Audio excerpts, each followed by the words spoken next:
Assalamu alaikum wa rahmatullahi wa barakatuhu. Alhamdulillah, aquí estamos nuevamente, la tarde del 26 de Ramadán. Alhamdulillah.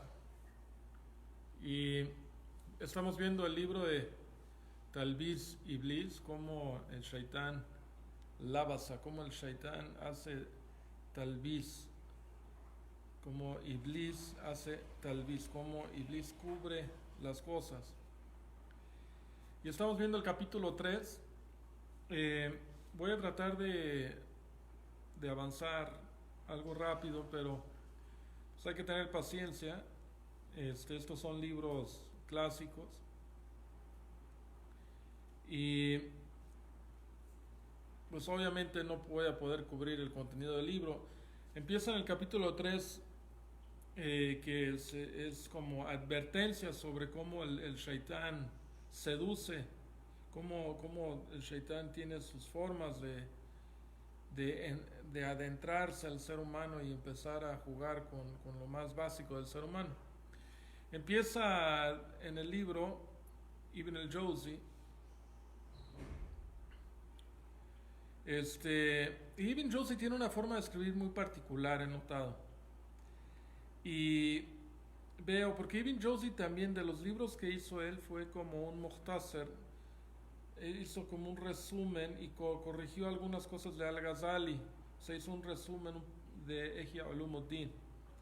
Y he notado, por ejemplo, empieza de cierta forma, como empieza Al-Ghazali su libro, por ejemplo, empieza aquí, Fa'allam, no, así empieza con una forma, he visto un poco estilo tipo Al-Ghazali, wallahu alam. Pero empieza este capítulo diciendo, mira, los deseos y las necesidades del ser humano son innatas, son natas del ser humano, para que el ser humano busque beneficio. ¿Okay? Por ejemplo, se puede enfadar para que aprenda a repelar el daño, ¿no? Tiene intelecto para que razone, para que sea equilibrado. Y es lo que menciona, pero pues obviamente hay muchas otras cosas que son como natas del ser humano, ¿eh? Y luego pues él dice que el shaitán trata de meterse en general en que excedamos estas cosas natas que tenemos, que las llevemos fuera de los límites. Entonces una persona inteligente debe de estar cauteloso, ¿no? Y luego va y pues explica, cita varios versos del Corán, cómo el shaitán pues es nuestro enemigo. Y luego nos explica que cómo el shaitán se ocupa constantemente en decepcionar a la gente, o sea, ese es su trabajo. Pero a su vez, él mismo se engañó a sí mismo, ¿no? O sea, él fue el papá él mismo se engañó cuando no quiso posternarse ante Adán. Se creyó, dice, es que a mí me has creado mejor que él, y él mismo se engañó con estas cosas del orgullo, y pues ese es el verdadero pecado original, no, o sea, él no lo, Ibn Jawzi no lo menciona como el pecado original, pero realmente, o sea, para los que venimos de una cultura judeocristiana, ¿no? Pues siempre ellos hablan del pecado original. Bueno, el pecado original no fue de Adán realmente, ¿verdad? El pecado original empezó con el shaitán, porque el shaitán fue el primero en desobedecer a Allah subhanahu wa ta'ala. Aunque pues Allah subhanahu wa ta'ala no basó todo eso, todo lo que ha existido en base a esas desobediencias, ¿ah? Pues porque Allah ya sabe cómo van a actuar, y esa desobediencia pues es parte del propósito de nuestra existencia, de que estemos aquí en una fase de reconocimiento y adorando a Allah subhanahu wa ta'ala, para que podamos vivir en el paraíso agradecidos y sabiendo pues quién es quién, ¿no? Y bueno, y da varios ejemplos como el Shaitán se engañó a sí mismo. Y luego el Shaitán pues siempre está ahí tratando de hacer que el hombre caiga en el pecado, que caiga en el shirk, que haga cosas que no le agradan a Allah subhanahu wa ta'ala. Y tiene un ejército, o sea, su trono está sobre el mar y tiene un ejército que trata de, con quienes trabajan y se reportan con él y manda a personas manda, pues también trabaja con personas, pero también con los jinn, para que el hombre caiga en desobediencia, ¿no? Y bueno, ahí empieza fíjate que he averiguado, estuve hoy en la mañana estudiando varias cosas, pero me llamó la atención ver las fuentes porque tiene un estilo Ibn Jauzi bastante particular y es primero pone 2 o 3 argumentos y pues se basa en el Corán, en algunos argumentos del Corán, depende por dónde va, pero luego sigue una lista de tradiciones y generalmente pues empieza con algunos hadith y se ve que sí tiene bastante énfasis en lo que es auténtico, o sea, se baja en Muslim, Bukhari primero y luego ya se empieza a meter en otras narraciones. Y estas narraciones, las otras, son las que me llaman mucho la atención. Porque muchos tenemos esta cuestión de seguir narraciones y de basarnos principios en cosas de narraciones que a veces no han sido autentificadas. Y pues se ve que tomó mucho de Abu Nuaym, que hay un libro que se llama El Hilya, y tomó de una fuente que les quiero mencionar, que está bastante interesante esa fuente, que se llama Al-Maqaid al-Shaitan. Había un libro antes, como del siglo IX de la era cristiana, un libro que se llama Al-Maqaid al-Shaitan, que los planes del Shaitán, ¿no? Y este libro lo escribe Ibn Abi Dunya, se llama Ibn Abi Dunya. Hoy en la mañana estoy investigando sobre Ibn Abi Dunya. Y primero pues trato de buscar qué hay sobre él en inglés. Te puedes ir al Wikipedia, lo encuentras y luego pues lo encuentras en inglés para no estar typeando. Yo no tengo la forma de typear rápidamente en árabe, entonces pues lo typeo, lo encuentro en inglés cuando se encuentra en inglés, si no sí me tardo, pero lo encuentras en inglés en Wikipedia y generalmente cuando es una personalidad islámica pues no te da una versión muy completa cuando no son muy conocidos, como Ibn Abi Dunya no es muy conocido, entonces vas y te metes a la versión en árabe en Wikipedia, son metodologías hermanos, pero los pudieran saber, te metes en el árabe y luego ya encuentras, y en el árabe puedes encontrar una pequeña reseña de él y puedes encontrar algunos libros de él. Entonces haces copy-paste de un título del libro que estás buscando, que es el Maqaid al-Shaitan, porque a mí se me hacía interesante, ¿no? El libro que es de la misma índole y parece que lo usó mucho, y es lo que sigo buscando, porque no pone referencias Ibn Jauzi, pero casi todo, la persona que haya hecho el tahqiq de este libro, la revisión de sus referencias, pues todo parece que la última fuente es este libro, el Maqaid al-Shaitan de Ibn Abi Dunya. Entonces si te metes y bueno, encuentras su libro Maqaid al-Shaitan en árabe, le das copy-paste y ya y ves qué libros hay y pues el libro lo encuentras, generalmente todos en árabe todos los libros ahí están. Entonces te metes, lo abres en PDF, lo metes y empiezas a ver el índice. Pero luego, a mí me ha servido mucho, te metes en YouTube en árabe, le das también copy-paste en árabe, esa misma liga, el libro y el autor, de Ibn Abi Dunya, y vas a encontrar. Y lo primero que me encontré yo, el segundo link, es un discurso, ojalá tuviera yo la tecnología como para ponérselos, porque es como de un minuto 40, pero es un sheikh que está explicando que Ibn Abi Dunya no es una fuente fidedigna y que Ad-Dahabi es uno de los grandes de nuestra historia, de los grandes de nuestros ulema, porque él es el biógrafo, el biógrafo de la umma prácticamente, ¿no? Hasta su tiempo, ¿no? O sea, él es el que más escribió sobre las diferentes biografías, ¿no? Y tiene la biografía de Ibn Abi Dunya.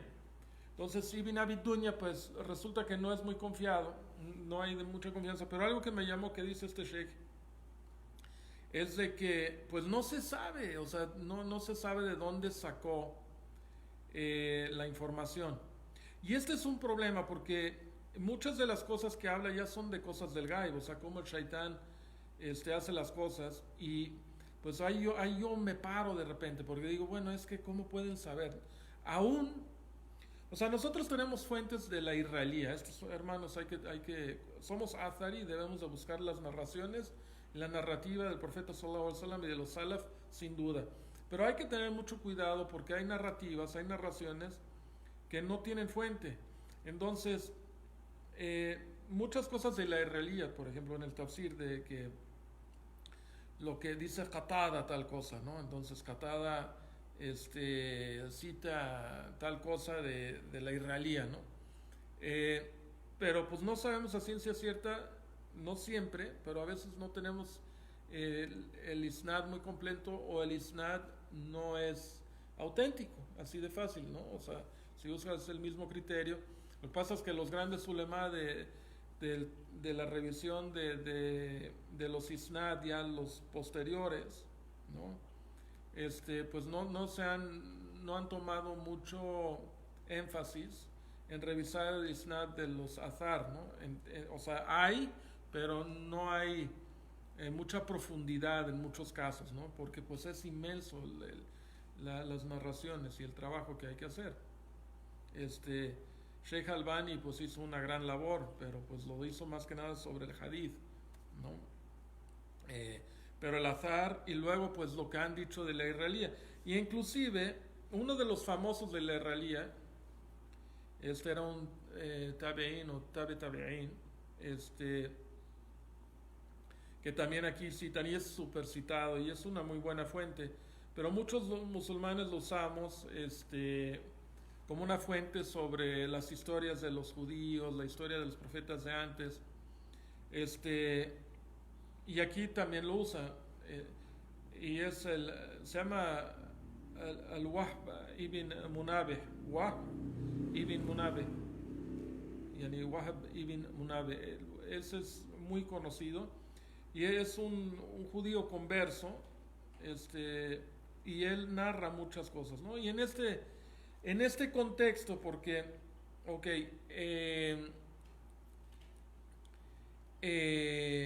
les voy a decir por qué estoy diciendo esto. Porque él, como les digo, Ibn al-Jawzi, el autor de Talbis el-Iblis, para ya hablar de cómo el shaitán se mete con el ser humano y tiene su equipo y su forma de trabajar, pues cita 3 hadith del Sahih Muslim y luego ya se va a todos estos dichos y hechos primero de algunos sahaba, ¿no? Como de Abdullah ibn Masud, y aún con los sahaba, déjame les digo, cuando se trata de los sahaba, a veces son hadith maktu', son dichos del profeta sallallahu alaihi wasallam, pero no lo mencionan a Muhammad sallallahu alaihi wasallam. Pero cuando son cosas del más allá, del mundo del gaib, y no es lo que dijo Muhammad sallallahu alaihi wasallam, yo la verdad, yo en lo personal tomo mi cautela, porque ¿cómo pueden ellos saber? La única forma es de que lo hayan escuchado de Muhammad. Entonces, sallallahu alaihi wasallam, entonces sí falta que diga que escuchó esto del profeta Muhammad sallallahu alaihi wasallam, ¿no? Y hay varias cosas así,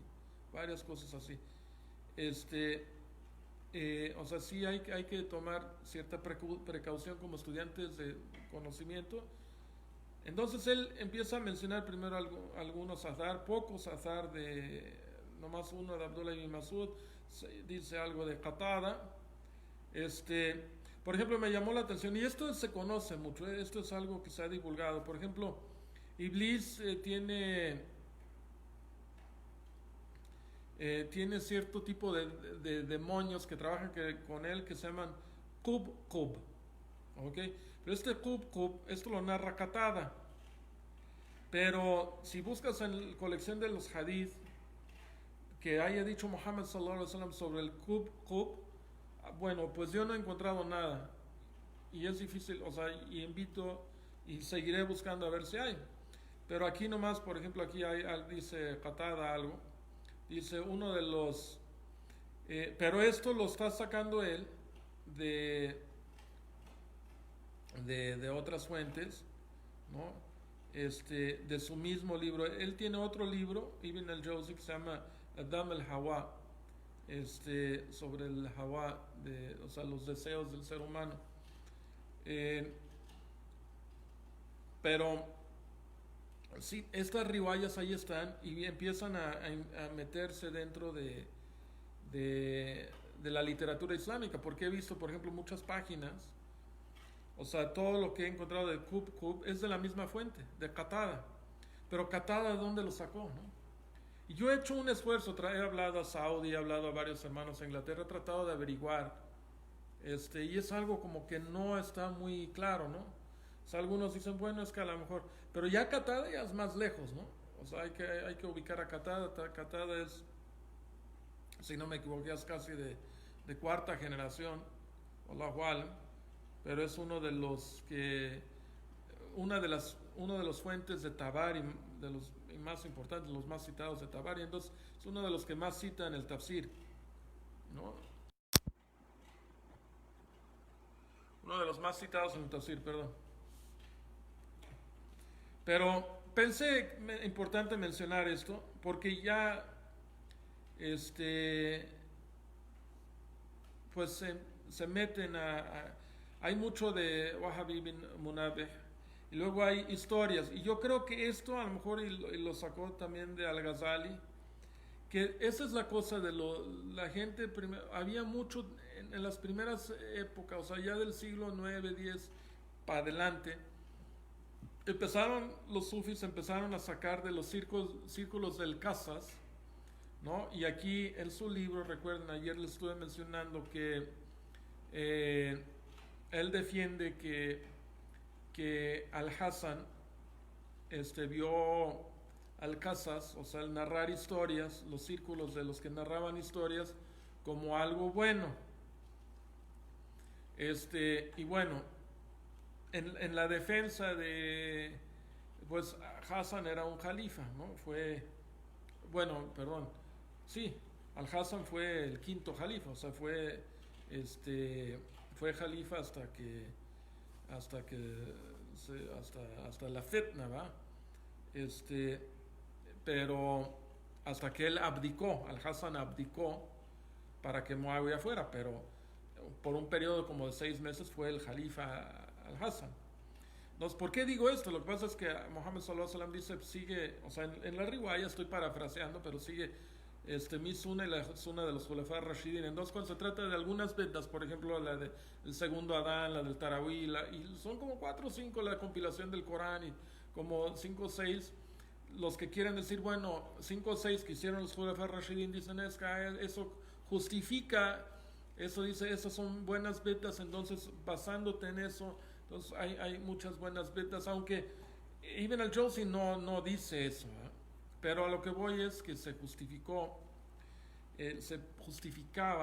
la gente del Casas, y de la gente del Casas, y generalmente muchos de estos del Casas eran no como los sufis de hoy, porque los sufis de hoy ya tienen otra filosofía, ya son taricas basadas en una filosofía y en una creencia, hermanos, ¿no? Y mucho de ellos son de filosofías, muchos panteístas, muchas cosas que no son.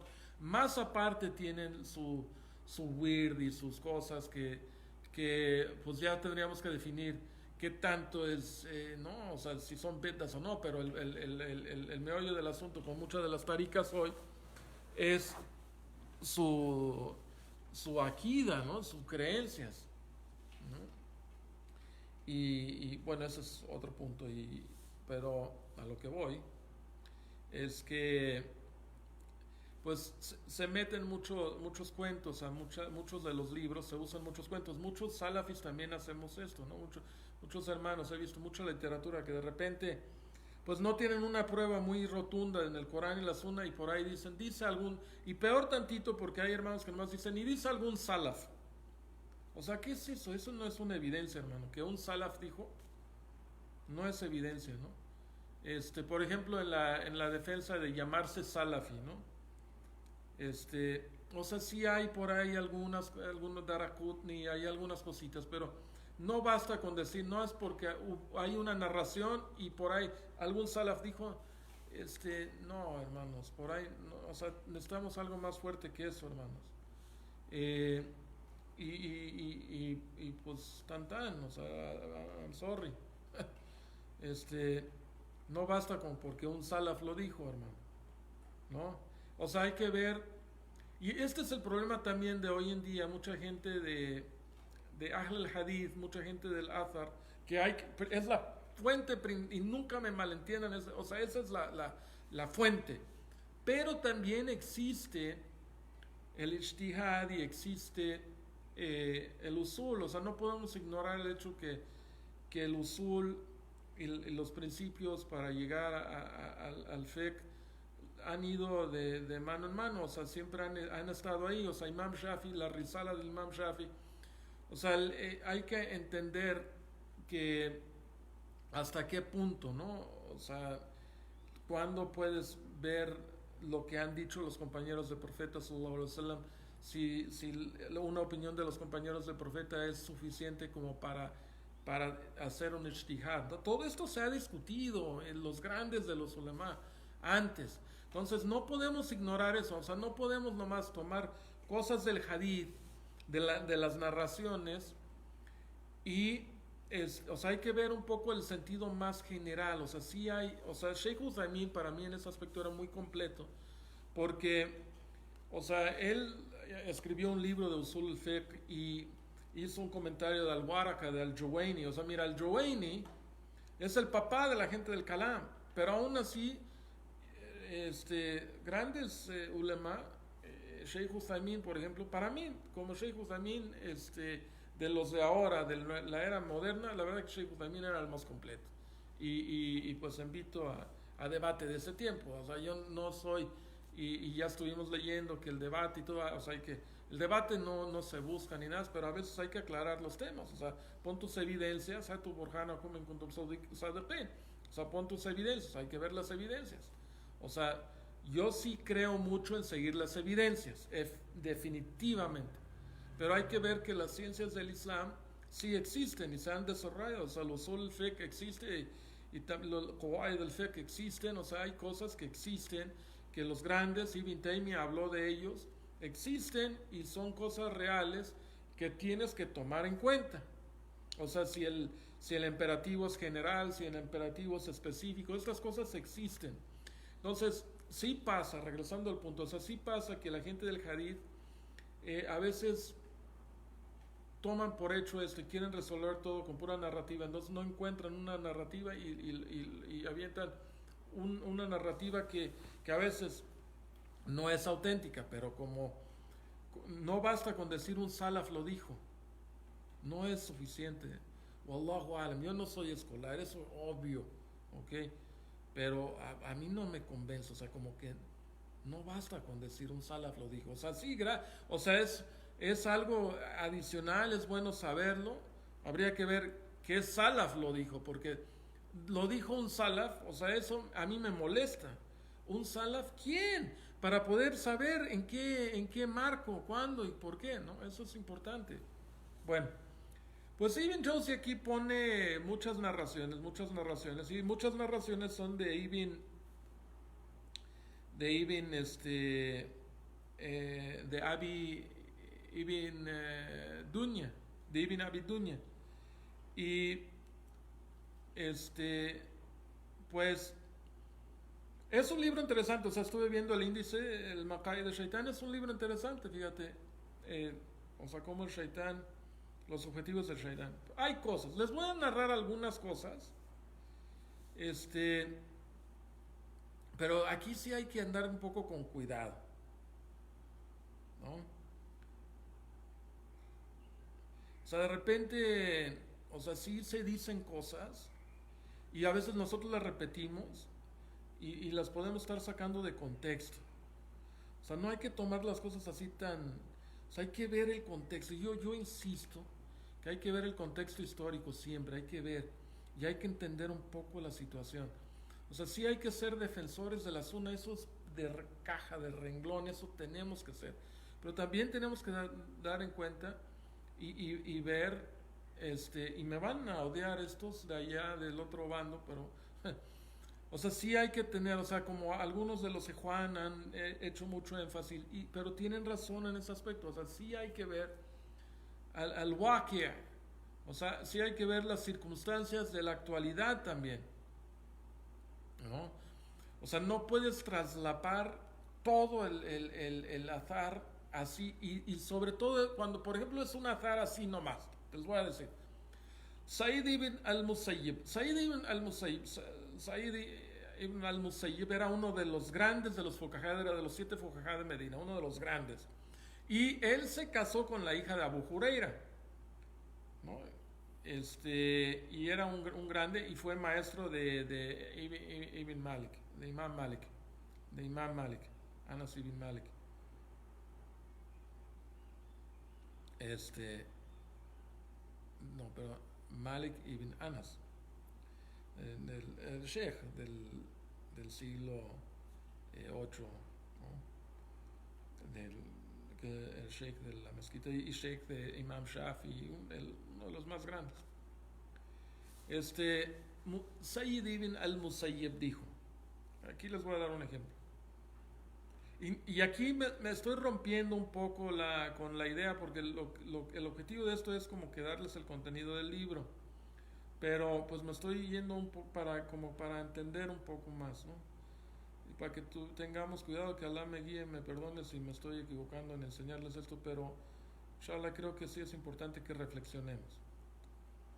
Said ibn al-Musayyib dijo, Iblis nunca dejó de seducir a cada profeta con lo que Alá ha mandado, usando a las mujeres.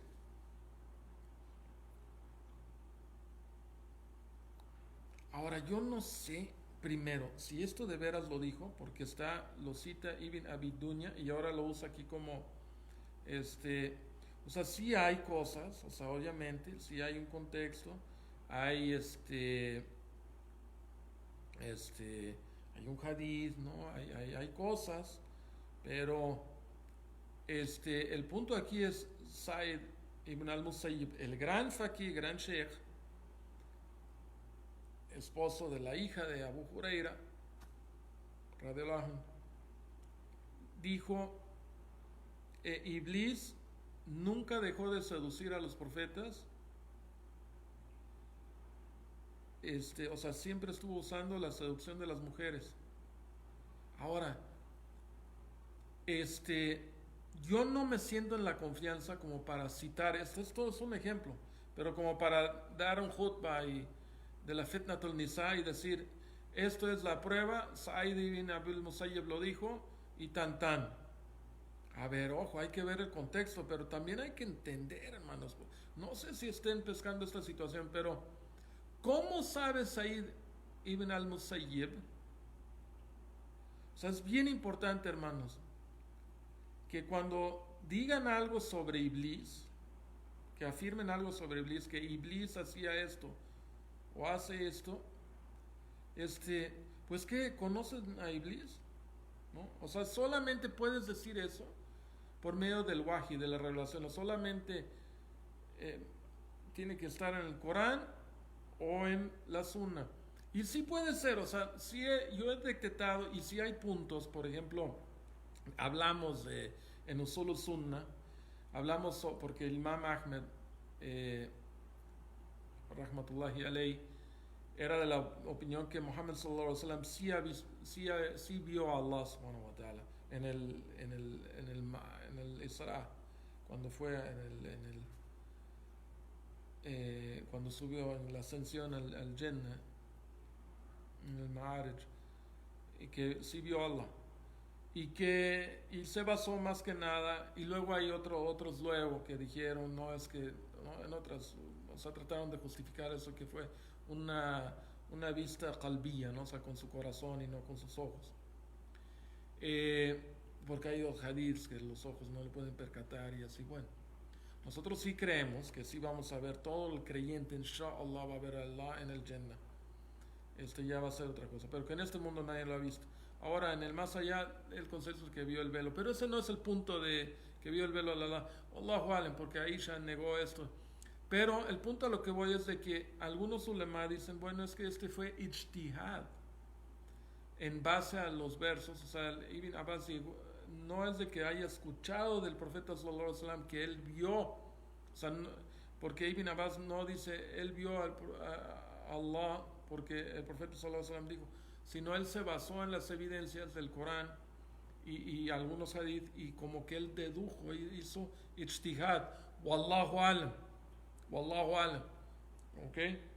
Entonces, aquí Sa'id ibn al-Musayyib, si está haciendo ijtihad, si está agarrando varias cosas, tanto del Corán y de la Sunna, como para decir esto, ok, pero yo creo que es bien importante que pongan las evidencias, siempre hay que tener las evidencias, porque si lo agarras así nomás, y eres una persona que a fuerza quiere seguir narrativa, nomás pura narrativa, y aquí está tu dalil, esto no es un dalil, no es un dalil como para que vayas diciendo que todos los profetas fueron seducidos por mujeres y que el Shaitán siempre estuvo ahí molestando a todos los profetas por medio de las mujeres.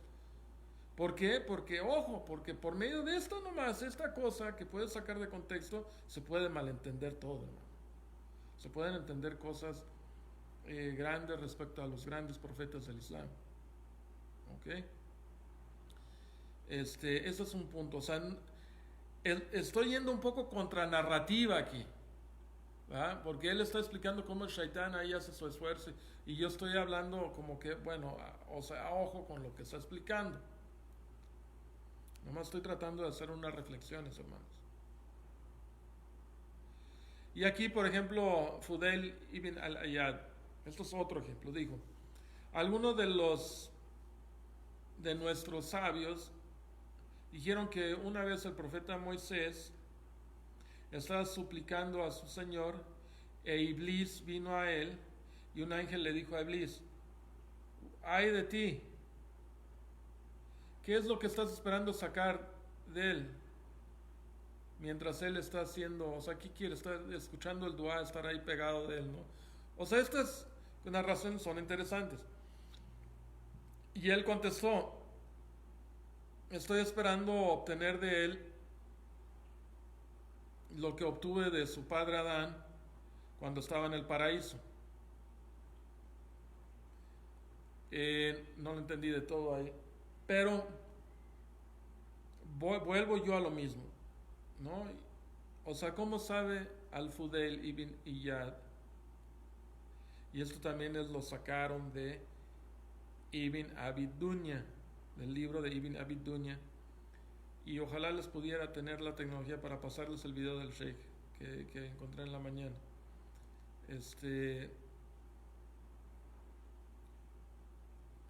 Pero hay ponen muchas narraciones sobre cómo él trabaja el Shaitán, ¿no? Que está sobre su trono. O sea, lo de su trono sí es de hadith, ¿no? O sea, él tiene su trono sobre el mar. Y pues sí, o sea, podemos, o sea, sí, o sea, él trabaja con la gente y tiene su ejército, ¿no? Pero por ahí también hay algo, una narración, esto es interesante, y esto ya es una narrativa, a ver, voy a dejar, busco. Abdullah ibn Omar narra que mientras estaba en el arca Noé, notó a un hombre viejo a quien no reconoció. Noé le dijo, ¿qué te trajo aquí? Y él contestó, vine aquí a pegarle a los corazones de los creyentes, de tus seguidores, para que sus corazones lleguen a mí, mientras que sus cuerpos se queden contigo. Noé respondió, oh enemigo de Alá, vete de aquí. Y Iblis, o sea, él se dio cuenta que era Iblis, y luego Iblis le dijo, hay 5 cosas por las cuales la gente ha sido destruida y desviada. Te informaré de 3, pero no te diré de 2, ¿no? Iblis le dice. Ahora, sí les tengo que volver a enfatizar aquí, hermanos, si apenas están entrando. Esto es algo que también está en Ibn Abi Dunya, narrado. O sea, no sabemos de dónde. O sea, por ahí pudiese haber una narrativa de Abdullah ibn Omar, pero habría que ver, encontrar y averiguar y hasta dónde, y ver cómo es que Abdullah ibn Omar, que fue el escolar más grande de su época, hijo de Omar al-Khattab, que seguramente él no va a inventar nada respecto al din, ¿verdad? Pero habría que ver si es auténtico, ¿no? Y ver, y bueno. Pero siguiendo la narrativa, ¿no? Y dejándoles la tarea de investigar antes de que lo estén repitiendo como pericos, dice que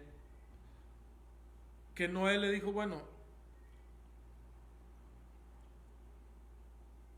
que Noé le llegó revelación que preguntase respecto que no preguntase respecto a los 3 que le iba a comentar el Iblis, el Shaitán, sino que preguntara por las 2 que el Shaitán no le quiso decir, ¿no? Entonces le preguntó a Iblis, dice, mira, las 2 cosas que siempre funcionan conmigo es la envidia, porque yo fui condenado por mi envidia hacia Adán y me volví un diablo lapidado. Y la segunda cosa es el hawa, es ese deseo, esa insaciabilidad, o sea, el siempre querer querer más.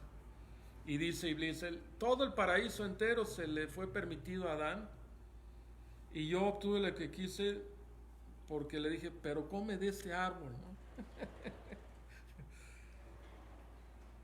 Allahu alam, ¿no? No, pero, subhanallah.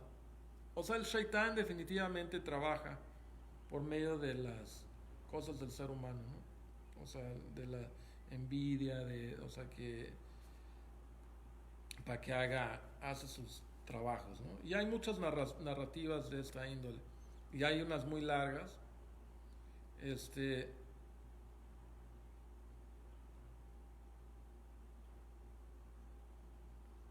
Hay otra de Hassan bin Saleh, también de Ibn Abi Dunya, pero esto también le tira mucho a las mujeres.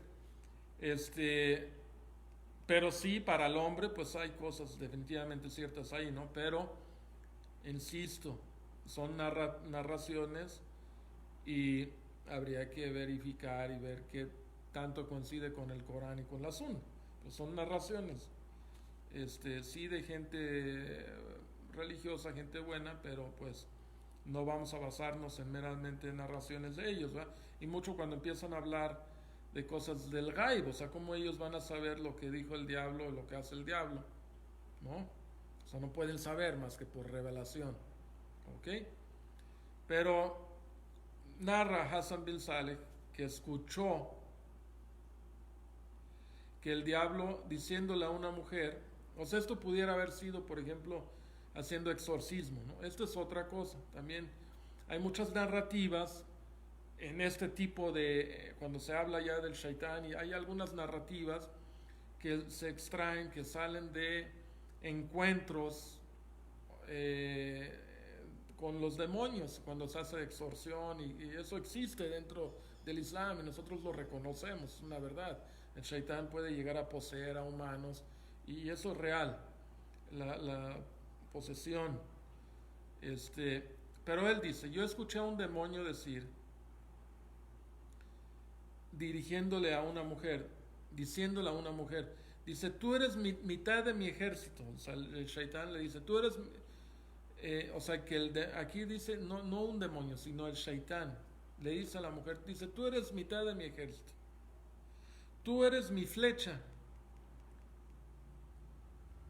la que nunca falla. Tú eres en quien más me encomiendo, en quien más encomiendo mis secretos, y tú eres de mis mensajeros. Allah, Allahu Al. ¿Ah? Aquí también hay una narrativa de Wahab ibn Munabih, que es el famoso que narra mucho de la israelía y que dice cosas de los profetas del pasado y de la gente de los cristianos y los judíos de antes. O sea, esta es una de las fuentes primordiales. Wahab ibn Munabih, él narra también otra narrativa, dice un monje, o sea, él siempre habla de la gente de antes, la gente del libro. Dice, un monje le preguntó a un diablo cuando se le apareció,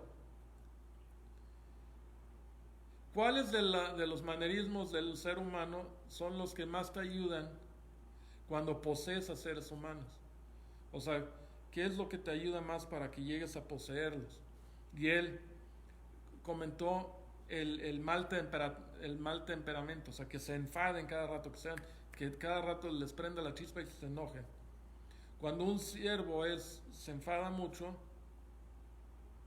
jugamos con él como a los niños cuando juegan con una pelota. Allahu Akbar. Allahu Akbar, ¿no? Pero a mí lo que me llamó la atención, lo sabe, en la mañana que estaba leyendo esto, es que los niños jugaran con pelotas todavía en esa época, yo no sabía. Pues cuando menos en la época de Wahab ibn Munabih, que fue del siglo 8, ¿no? Más o menos fue de los Tabi'in, pues jugaban con pelotas los niños, ¿no? No sé cómo habrán hecho, no sé si jugaban la cascarita de fútbol o Allahu Alam, jugaban, no sé, pero pues sí sé que los sahaba también jugaban con sandías, se aventaban unas sandías, ¿no? Pero pues sí se hacían pero aquí el shaitán pues es el que está diciendo, ¿no? Wallahu alam, esto es lo que son narraciones, son narrativas.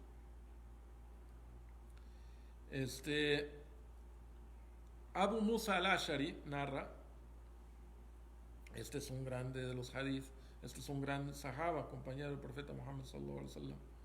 Él narra, ahora repito lo que he estado diciendo, o sea, a lo mejor puede ser un hadith un hadith que roto, ¿no? O sea que ya no se sabe si él lo escuchó del profeta o no. Allahu alam.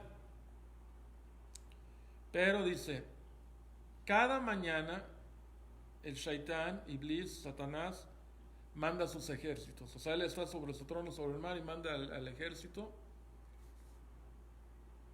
diciendo, quien quiera de ustedes, quien de ustedes malguía a un musulmán, le voy a dar su corona, le voy a coronar.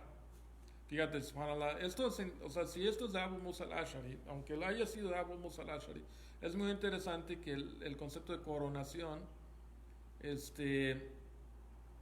existía porque, o sea, es algo que lleva muchas décadas, ¿no? O sea, llevaba pues los romanos y todo. Pero es interesante para el Sacro Imperio Romano también este concepto, ¿no? O sea, porque el shaitán de repente sí vemos en ese Sacro Imperio Romano, sí hay cosas muy, muy demoníacas, ¿no? O sea, cuando empezaron con Carlomagno y todo esto, y esta idea de coronar, o sea, estos monjes de la cristiandad, se les ocurrió que todavía no estaban en Roma, o usaron a estos bárbaros árabes, estos bárbaros europeos, para latinizarlos y llevarles la versión católica de la cristiandad. Pocos ya tenían algún tipo de cristiandad, pero no era la ariana, pero ese es otro punto. Dice, cada mañana manda a sus soldados y dice, si logran desviar a un musulmán, les pongo una corona. Un diablo responde, empecé a persuadirlo a tal, hasta que se divorció de su esposa. Iblis dijo, esto no es gran cosa, eventualmente se volverá a casar, ¿no? ¿No? O sea, lograste que se divorciara, pero no estoy tan impresionado, o sea, no merece la corona porque se va a volver a casar. Otro diablo llega, dice, lo continué, continué mi persuasión a tal fulano, hasta que desobedeció a sus padres. Y luego dice Iblis, eventualmente volverá a ser bueno con sus padres. Otro tercer diablo dice, yo lo estuve persuadiendo tanto y tanto hasta que fornicó, hasta que cometió, o sea, hizo zina, o sea, se metió con una mujer. Dice, dice, tú eres el bueno. Dice. Luego otro diablo llega, dice, lo estuve persuadiendo y persuadiendo hasta que mató a alguien. Y dijo, tú eres el bueno, tú eres el bueno, ¿no? Y él ganó, ¿no? O sea, hasta que lo mató, ¿no? O sea, logró convencer a alguien, a persuadir a alguien hasta que cometiera asesinato. Y así trabaja el Shaitán, ¿no? De acuerdo a las narrativas. Hassan al-Basri, también esta narrativa es un poco larga, pero Hassan al-Basri, que fue un gran sheikh del Islam, dice, había un árbol que se adoraba en lugar de adorar a Allah, ¿no? Esto, fíjate que en Haití yo vi algo parecido a esto, o sea, en Haití hay mucha brujería. Cuando fuimos con lo del terremoto y estuvimos ahí, luego les platico de eso, pero, o sea, y también esto pasó en tiempos de Sheikh Mohammed ibn Abdul Wahhab en el siglo XVIII. También adoraban a un árbol, o sea, adoraban árboles, tenían ciertos árboles y los adoraban, creían que esto traían suerte y demás. O sea, hay que entender el concepto de adoración aquí y por qué los adoraban, habría que ver. Pero Hassan al-Basri aquí dice, un hombre iba al árbol con la intención, iba a ir al árbol para cortarlo, pero el diablo llegó a él de una forma humana y le dijo, ¿qué quieres hacer? Y el hombre le dijo, quiero cortar este árbol para que ya lo dejen de adorar y solo adoren a Allah. El diablo le dijo, dice, ¿acaso tú no lo estás adorando? Dice, tú no lo adoras. Dice, ¿qué daño te hace a ti si otros lo adoran? El hombre respondió, lo voy a cortar. El diablo dijo, déjate sugiero algo mejor. Y el diablo le dijo, no lo cortes y encontrarás 2 dinares cada mañana debajo de tu almohada. Y el hombre dijo, ¿quién me va a garantizar esto? El diablo le dijo, yo. El día siguiente el hombre vio 2 dinares debajo de su almohada. Pero el día siguiente no vio el dinero como lo esperaba. Así que fue a cortar el árbol, o sea, se fue a dirigir a cortar el árbol. Entonces el diablo se le apareció otra vez en su forma real y le dijo, ¿qué es lo que deseas hacer? Dice, pues voy a cortar el árbol porque lo adoran en lugar de adorar a Allah. El diablo respondió, mientes, no tienes poder para hacerlo. El hombre continuó caminando, pero el diablo lo tiró y lo empezó a ahorcar. Dice, ¿sabes quién soy? Soy el diablo. Dice, primero tú estabas enojado por la causa de Allah, así que no tuve yo poder sobre de ti. Te engañé que te iba a dar 2 dinares como te prometí. Y ahora estás enojado que ya no tienes tus 2 dinares. Entonces por eso es que te dominé aquí en el piso, por eso es que te pude tumbar y te domino. Subhanallah. Esto lo narra Hassan al-Basri. Ahora, esta narrativa en la mañana estuve buscando. O sea, sí sabemos, y lo vimos, o sea, sí sabemos que el Shaitán tiene descendencia. O sea, hay un verso en el Corán que alude a esto. O sea, tiene hijos. Pero aquí hay una narración de Mujahid, otro de los grandes de Tafsir, como Qatada, que narra siempre Tabari, menciona mucho Mujahid. Dice, Iblis tiene 5 hijos y asignó a cada uno sobre diferentes asuntos. Sus nombres son Thabbar, Awar, Musawwad, Dasem y Zulumbar. Thabbar es responsable de las calamidades. Él ordena a la gente que rompan su ropa, se peguen, que hagan llamados a la ignorancia, que se desesperen, hagan puras locuras cuando venga una calamidad, ¿no? O sea, obviamente él no se encarga de las calamidades, sino de que los hombres se hagan estupideces cuando hay calamidades. Al-Awar es responsable de la fornicación. A'udhu billahi minash shaitanir rajim. Al-Awar. Él hace que se embellezca, lo embellece y lo ordena para que lo cometan.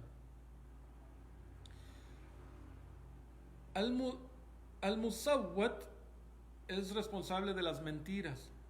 Él escucha las noticias y las transfiere a alguien más, quien a su vez va a otro grupo de gentes y les dice, yo conocí a fulán y a fulán, que su cara conozco, pero no sé su nombre. Él me dijo tal y tal cosa, ¿no? O sea, divulga las mentiras. Dasem, el otro, es el que se encarga de enseñarle los errores, las faltas de la esposa al esposo, y hace que se enfade. Al Zulum, o sea, hace que se dividan los matrimonios, ¿no? Y el otro, Zulumbur, es responsable del mercado, del mercado. Y pone su bandera ahí en el mercado. Subhanallah. O sea, esto también, a ver, esto lo sacó también. Esto sí, también de Ibn Abid ad-Dunya. Allahu alam. Se los dejo de tarea, hay que investigar. O sea, no tomen esto como hecho ni lo estén repitiendo así. O sea, habría que averiguar. Y así hay varias narraciones. Abdallah ibn Amr.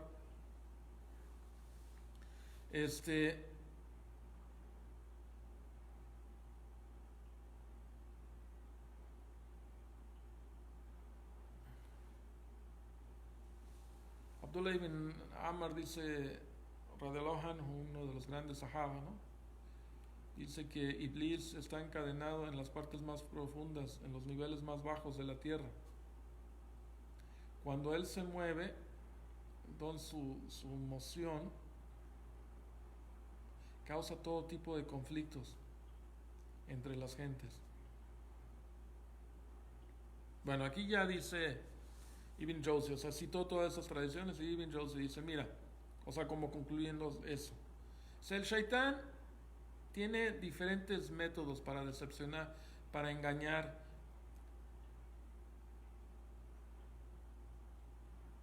Que voy a estar mencionando también más adelante en este libro, o sea, los 13 capítulos del libro. Es difícil estar a salvo del demonio y de las decepciones del demonio, porque son muchos y se apegan a los corazones, o sea, ahí andan tratando de llamar a los humanos que le agradan a ellos, en la naturaleza, lo que a ellos les gusta,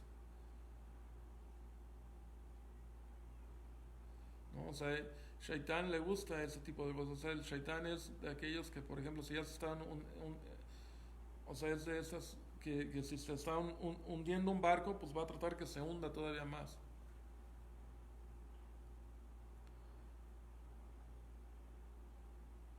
Y aquí menciona, por ejemplo, Harut y el Marut.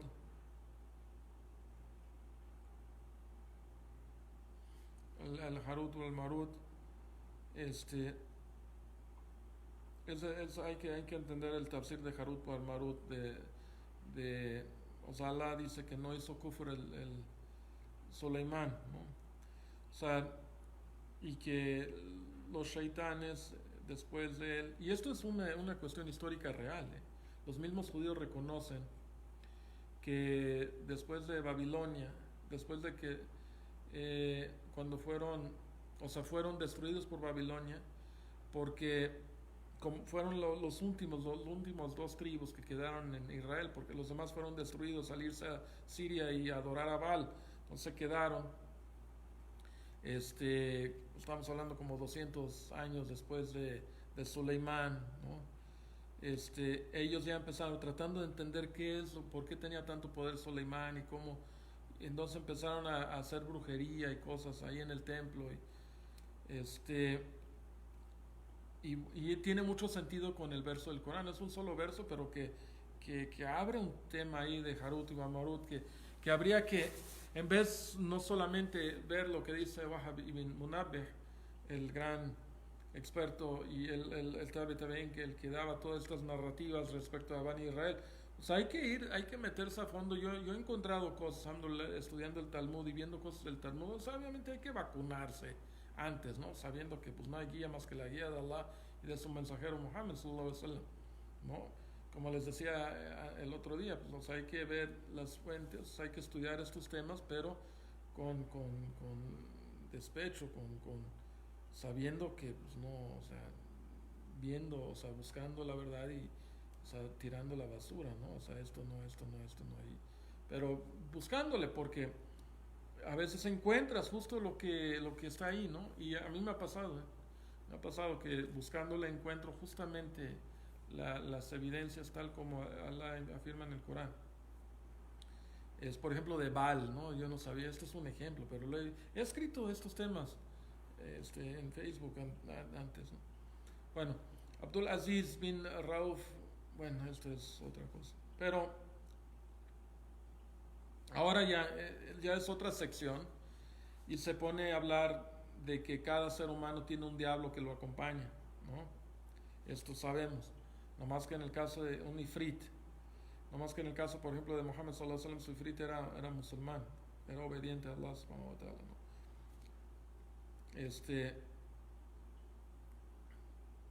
Luego hay otro narrativa, esta es otra sección donde dice es que el shaitán corre en las venas de los hijos de Adán, o sea, corre en las venas. Y menciona aquí un hadith en el Sahih Muslim y Bukhari. Te digo que sí, siempre cuando empieza las secciones sí usa narraciones del Sahih Muslim, del Sahih Bukhari, pero, o sea, sí tenía esta metodología, ya para el siglo XII, ¿no? Muy a diferencia de, o sea, les recuerdo, Ibn Jawzi nació en 1114 de la era cristiana. Al-Ghazali murió en 1111, o sea, 111, es fácil de memorizar. Y es importante ubicar, porque también eran los dos de Bagdad, y había mucho, o sea, hay que entender el contexto de Bagdad, ¿no? Pero, y es importante entender esto, por las narraciones, porque Al-Ghazali no tenía esta metodología, ¿no? O sea, Al-Ghazali nomás, él metía puro argumento racional, él tenía su argumento, o sea, observen la diferencia entre la gente del Kalam y la gente de Hadith, porque Ibn Jawzi es de la gente del Azhar, o sea, él se basa, la hipótesis que tiene es un azar. O sea, esto es lo que dice, o sea, esto es lo que dice nuestra Sunna, Corán y Sunna, esto es lo que dicen las fuentes, y luego pone opiniones o busca otras narrativas para elaborarlo, ¿no? Pero Al-Ghazali, la gente del Kalam, sobre todo en las cuestiones teológicas, que la gente del Kalam, como el Juwayni, maestro del Ghazali, sí, eso les daba cierta fortaleza en el fiqh y en el usul del fiqh. cosa que tenemos que reconocerlo. O sea, sí, uno de los mejores libros, el Waraka, uno de los mejores libros, textos más citados del fiqh, de usul el fiqh, es el Waraka del Juwayni, ¿no? Pero a la vez uno de los libros más nefandos cuando se trata de creencias musulmanas es Al-Juwayni, y Al-Juwayni afectó sobre Al-Ghazali, y la verdad que Ihya Ulumuddin son puras hipótesis lógicas. Entonces Al-Ghazali escribe, dice, conoce, joven mío, y conoce, y pone todas sus ideas, y por ahí, dentro de sus ideas, busca un hadith y lo pone ahí, pero nunca dice el hadith, ¿no? En muchos casos, él no pone de dónde salió el hadith, o sea, no tenía esa metodología. Y no cita a Bukhari, a Muslim, ¿no? Esto ya, y de la misma época. Entonces, Ibn Jawzi ya tiene esta metodología de que pues primero es Sahihain, ¿no? Bukhari, Muslim y así. Y él tiene esto, ¿no? Él no te pone, pero son todos de Bukhari y de Muslim. A veces te pone cuando son los dos, te lo menciona, es lo que he notado. O sea, cuando es de Muslim o de Bukhari solo, no te lo menciona. O sea, simplemente te pone la narración. O sea, no te dije Rawahu Muslim, pero ya, pues cuando haces tahqiq encuentras ese hadith que está en Muslim y en Bukhari, ¿ok? O sea, él sabía esto. Pero cuando es Bukhari y Muslim sí lo menciona, porque ya les he dicho en otras que dice en el Sahihain, en los dos Sahihs dice tal cosa. Entonces es importante esos detalles, ir ubicando las diferentes épocas, los diferentes escolares, la metodología que tenían para ver la temática islámica, ¿verdad? Bueno, aquí, por ejemplo, el diablo corre esto no es una idea de Ibn Jawzi, ¿verdad? O sea, todo muslim que lee el Corán y el Hadith, pues sabe que hay un Hadith, y aquí te lo narra, ¿no? Y busquen el Hadith para ahorrar tiempo, ¿no? Y luego, otra sección dice, buscar refugio en Allah del diablo, ¿no? El otro día les di una narración, una narrativa que escuché de un sheikh que dijo que escuchó de otro sheikh, pero me pareció interesante. Estoy tratando de recordar de quién lo escuché, pero se los voy a decir. Pero lo escuché dentro de gente de la Sunna. Dice, estoy tratando de recordar quién, pero yo soy medio obsesivo en eso y estoy ahí tratando de pensar, pero lo voy a dejar a un lado. Dice, cuando vas a la casa de alguien, dice, o sea, le está haciendo como una analogía de cómo debemos de tratar al shaitán, ¿ok? Y es una buena analogía, creo yo, porque dice, vas a la casa de alguien y ese alguien tiene perros, ¿no? Entonces vas y los perros están bien agresivos, y ladrando y te quieren atacar. Les puedes decir, cálmense y háganse para allá, sáquese, y no, puedes actuar así, pero van a seguir dando lata. Dice, la única forma no es lidiar con los perros, sino decirle, hey, amigo, dueño de la casa, dueño de los perros, dile a tus perros que se calmen. Y ya el dueño dice, hey, váyanse para allá, y ya se van. Y tan. Dice, de la misma forma, dice, nosotros no le damos el poder a los demonios y al shaitán. El poder es de Allah subhanahu wa ta'ala. La hawla wa la quwwata illa billah. Entonces nosotros buscamos refugio en Allah y pedimos a Allah que nos proteja de estos demonios. O sea, no nos ponemos al tú por tú con los demonios. Vamos siempre y buscamos la ayuda en Allah subhanahu wa ta'ala. Y Allah, inshallah, nosotros siguiendo el Sirat al-Mustaqim, Allah nos ayuda y Él se encarga de eso. Buscamos refugio en Allah siempre del shaitán, ¿no? Y aquí y ya menciona muchos hadith de cómo debemos y cómo los salaf y algunas narraciones de cómo buscaban refugio en Allah del Iblis, y hay toda una tradición de eso. Bueno, inshallah es el capítulo 3, mañana vamos a ver capítulo 4.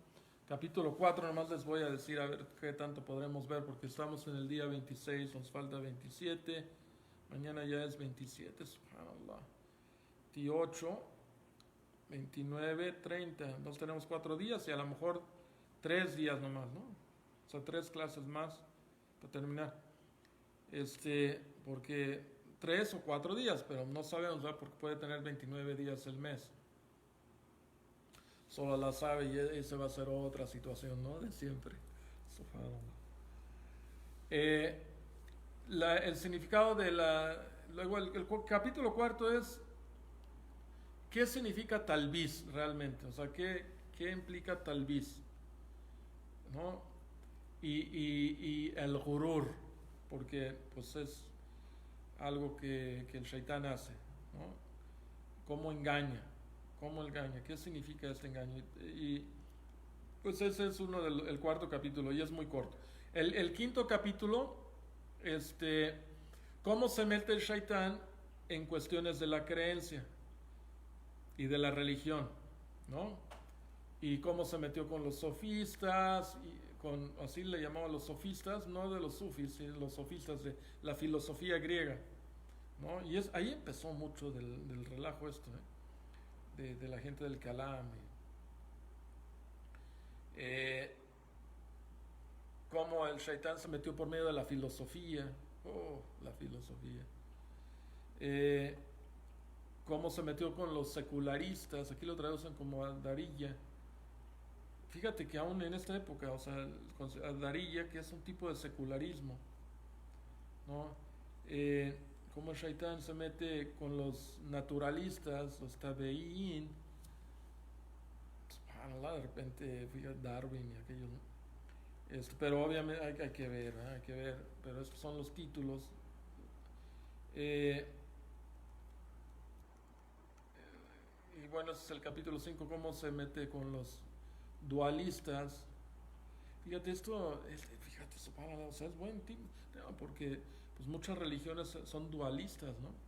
O sea, le dan como que le dan la misma fuerza al bien que al mal, o sea, lo positivo y lo negativo, este, estos como los zoroastrios, los majusis, la religión de Persia había como que le daban la misma fuerza al bien que al mal, había este dúo, ¿no? O sea, es un buen análisis subhanallah, para el siglo XII, es un muy buen análisis aquí de diferentes pensamientos, ¿no? Yo creo, o sea, le da la médula espinal aquí en muchos casos. Dice la decepción sobre los filósofos y sus seguidores, aquí es otro contexto. Y luego ya ve otras secciones hablando más de detalles. La decepción de los del horóscopo, la gente de los astros y todo esto,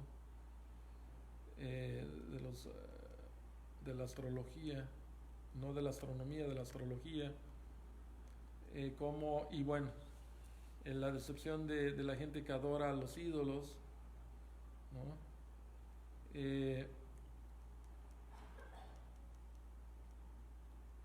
Y este es el capítulo 4 que es bastante largo. La decepción de la gente que adora al fuego, la gente que adora dioses falsos, los árabes paganos de antes, la jahilía de antes. Eh, Cómo engaña a los que niegan las profecías, Jahidil Nabawa, o sea, los que rechazan. Ay, mira, aquí menciona a los brahmanes de la India. Interesante, interesante esto. O sea, porque digo, en el siglo XII, o sea, ya tenían en Bagdad conocimiento bastante todo lo que había en el mundo realmente, ¿no? Ojalá hubieran puesto más atención hasta sobre los mongoles, ¿no? Este, porque, pues, si saben por qué lo digo, ¿no? Inshallah. Si no, chequen las fechas. Eh, y bueno, cómo engañó a los cristianos, a la Nazara, a los sabeos. Este capítulo es largo, ¿no? A los zoroastrios. la decepción sobre aquellos que alcajen y los que leen la mano y los brujos y eso. Aquellos que niegan la resurrección, o sea, el día de la resurrección.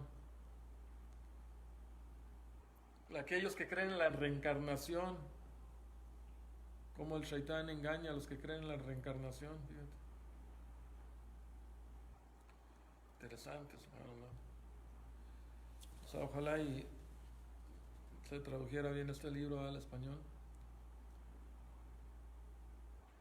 Y luego, como el capítulo 6 es como el shaitán se mete con la umma en diferentes cuestiones del credo y de la religión, ¿no? Y este tema es bien interesante. Estuve hablando con nuestro hermano Rafa de Guadalajara, mashallah, sobre un tema que él mencionaba, es que lo estuve leyendo y me llamó mucho la atención. Le escribí algo de eso, una mañana lo mencioné, sobre el Jarh wa Ta'dil y cómo se metía con la gente del Hadith. Y menciona algo bien interesante, que algo que todavía pasa en la Dawa hoy, ¿no? Como la decepción sobre la gente que anda a la Qilion, aquellos que basan toda la gente del Kalam, ¿no? Se metió, atacó a la gente del Kalam. Esta es la cosa de Ibn Jauzi, o sea, Ibn Jauzi, es que hay que entender los ambientes, a veces por las madrasas, por los patrocinadores, por el ambiente, hay pequeños detallitos de la gente del Kalam, cositas que de repente se filtraban a algo que decían o comentaron, pequeños detallitos. Entonces, gente, y luego la gente del Kalam siempre les encanta decir que ellos son del Kalam, pero ojo, o sea, una cosa es que hayan tenido pequeños detallitos del Kalam a que sean como ellos, ¿no? Y ahora hay gente del Kalam ya súper, muy incoherente, ¿no? Y eso que se supone que son gente del raciocinio, del razonamiento, parece que no usan el cerebro, ¿no? O sea, ya a veces, de verdad, o sea, empiezas a escuchar los argumentos.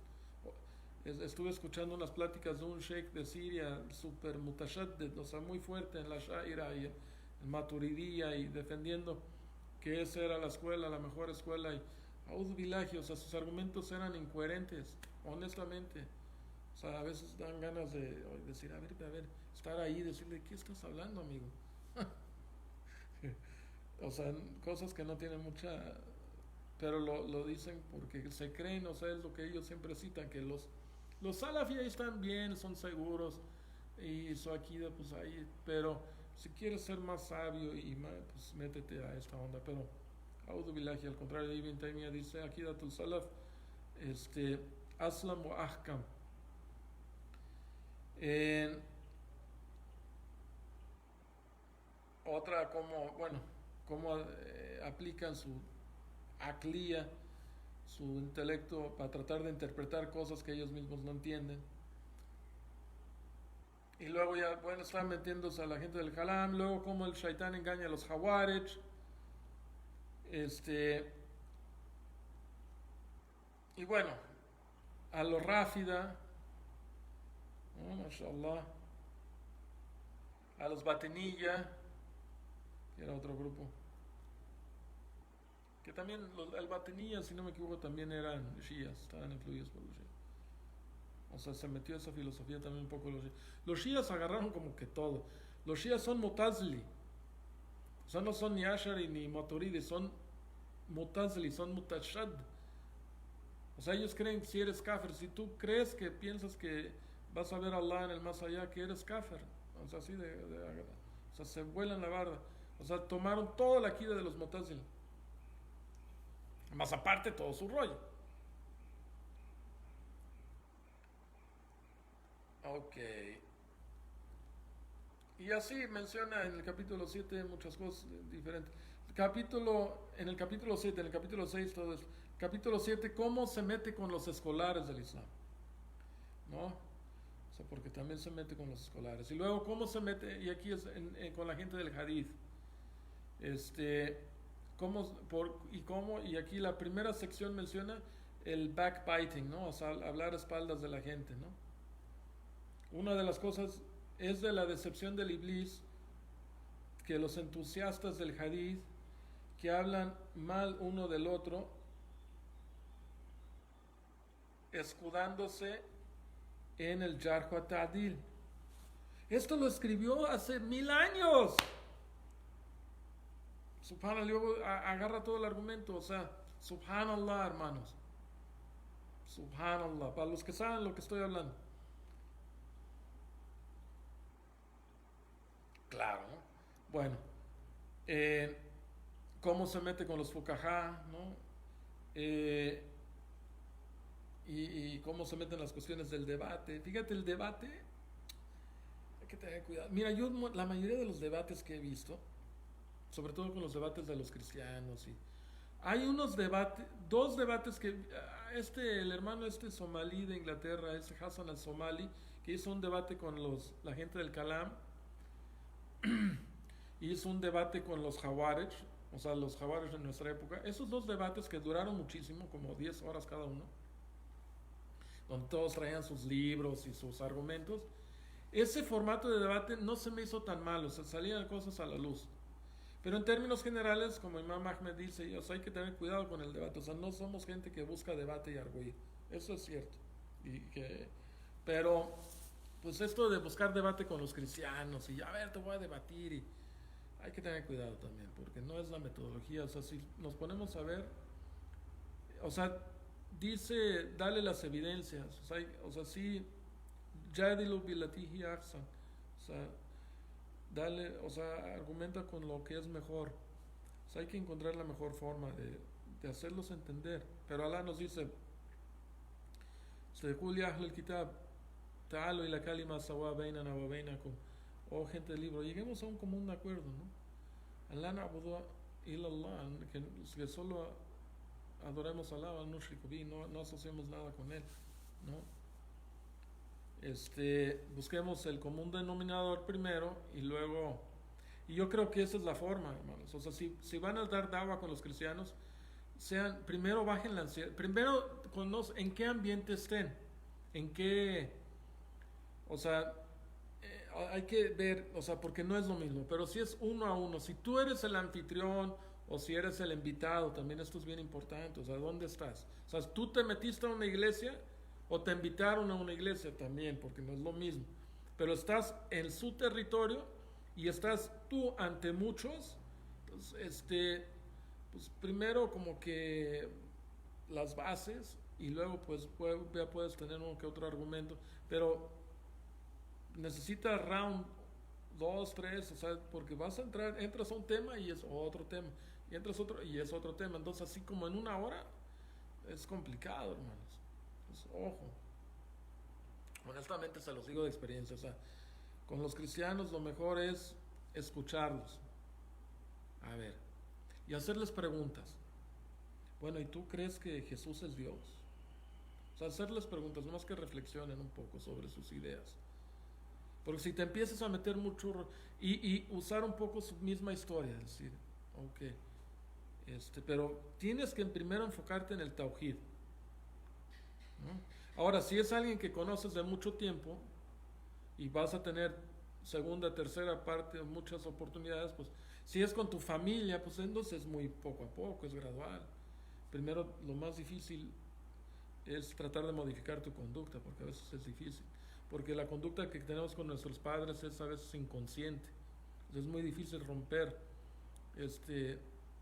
lo inconsciente, ¿no? O sea, sí tenemos, o sea, bien decía Freud en ese sentido que el niño es el padre del adulto, o sea, porque realmente dice que la conducta que hacemos es nomás como la punta del iceberg, pero abajo tenemos toda una serie de cosas que nos hacen como...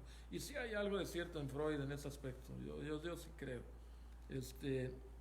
¿Qué tanto? O sea, yo era muy fanático cuando iba a la universidad, o sea, usaba mi imama y mi shawal kamis y retaba siempre, tenía muy buenos profesores de psicoanálisis, lo retaba, decía, ¿de dónde sacas eso? Pero, ¿con qué te basas? Pero sí hay algunas cosas ahí, o sea, sí hay cosas que los conductistas no pueden explicar, ¿no? Y que es difícil, y sí hay algo, o sea, sí tenemos cosas como ciertos traumas, cosas que vamos, que que sea un contexto tan sexual como lo manejaba Freud, a la Juan, ¿no? Pero el punto es que con los padres es difícil cambiar tu conducta así. O sea, tienes que de veras hacerte como un poco de análisis tú mismo y ver cómo hacer conductas, pero trata en lo aparente cuando menos, ¿no? O sea, si no hablas mucho con tu padre, pues trata de empezar a hablar primero con él. Déjate de hablar de la religión. Empieza a hablar con él, ¿no? Por ejemplo. Pero bueno, este, y bueno, estábamos viendo eh, la, la, cómo los predicadores, cómo se mete el shaitán con los predicadores y con los al-Qusas, con la gente que narra historias. Sabía que Ibn Jauzi tenía algo con al-Qusas, ¿no?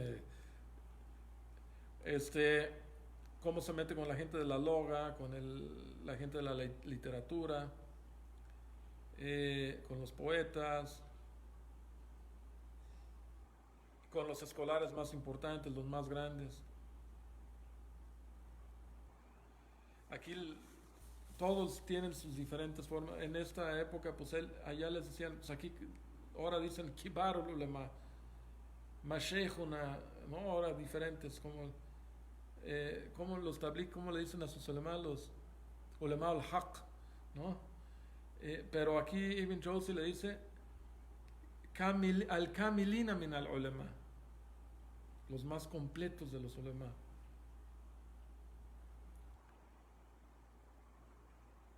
Aquellos que tenían grandes ambiciones y adquirían conocimiento en todas las ciencias del Corán, del Hadith, del Fiqh, de la literatura. Bueno, esto, inshallah, a ver si tenemos chance de ver algunas cosas de estos los próximos 3 o 4 días.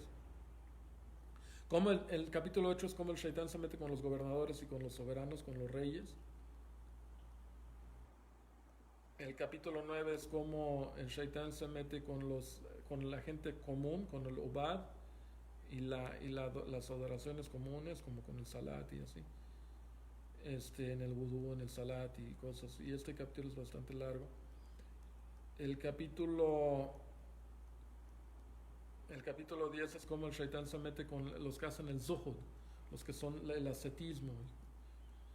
El capítulo 10, ¿no? El capítulo 11 es sobre los sufis, cómo se mete con los sufis. Dejó un capítulo 11, o sea, el siglo 12 se fue sobre el sufismo. Y es como, tú preguntas, los sufis citan muchísimo a Ibn al-Jauzi, ¿eh? Es que mira, ya todavía en los primeros siglos del Islam, o sea, al-tasfiyah el tasfiyatul qulub, o sea, sí hay cosas que se practicaban, había gente que hacía el zuhud, como Hassan al-Basri, pero no quiere decir que empezaron a formar una filosofía, una tarika y una filosofía alrededor de ella, ¿no? Y que seguían a un solo sheikh y así, ¿no? Y una cosa es en vida creer que un sabio que experto en Zohar te pueda dar unos consejos, y otra cosa es que ya creer que este de hace muchos años era un santo y pedirle, ¿verdad? Que ahí ya se vuelan la barda. O sea, creen en santos.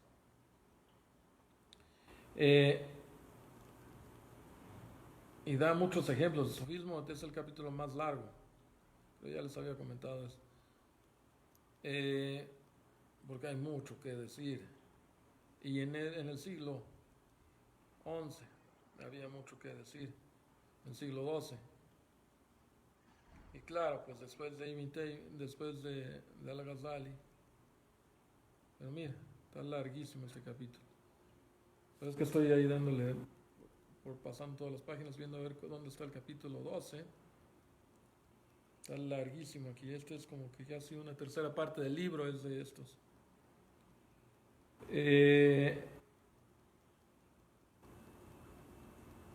Está larguísimo.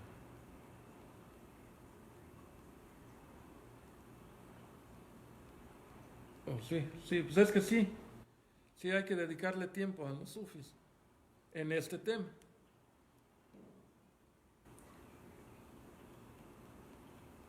Allah. Sí, pues casi 200 páginas del sufismo, de cómo el shaitán juega con los sufis. A ver. Y eso que dicen que él era sufi, ¿no? Astaghfirullah. Pues.